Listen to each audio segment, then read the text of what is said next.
نبی کہتے ہیں تمہیں قتل کر دیا جائے، تمہیں جلا دیا جائے،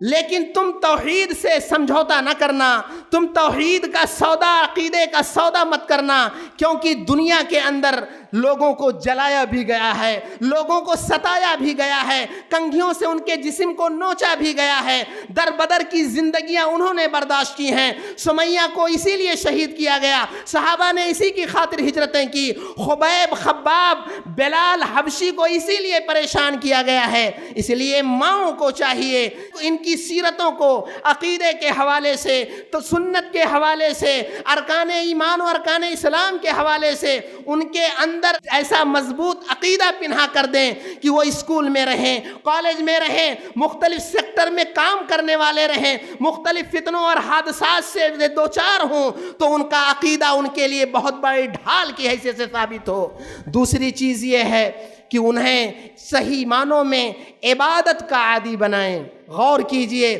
سلف صالحین کے بارے میں آتا ہے کہ وہ اپنے بچوں کو نماز پڑھنے پر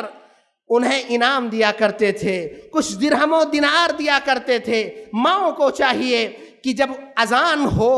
سارے کام کو چھوڑ کر کے نماز میں شامل ہو جائیں، جب اذان کا وقت ہو انہی بچوں سے وضو کا پانی منگائیں، انہی سے جائے نماز منگائیں۔ بچوں کو دیکھتی ہیں کہ یہ بچے اسکول میں میتھمیٹک مختلف چیزیں پڑھتے ہیں، انہیں نماز میں کتنے سجدے ہیں، کتنے رکوع ہیں، کتنی دفعہ اللہ اکبر کہا جاتا ہے، نماز کی کتنی شکلیں ہیں، ان تمام چیزوں کو بچوں کے ذہن میں بٹھائیں اور انہیں یہ راسخ کرائیں کہ عبادت 7 سال میں عبادت کے نماز کا حکم دیا گیا ہے، 10 سال پہ مارنے کا حکم دیا گیا ہے، حالانکہ ان بچوں پہ بلوغت کے بعد نماز فرض ہوتی ہے۔ ماؤں کو یہ چاہیے کہ اپنے بچوں کے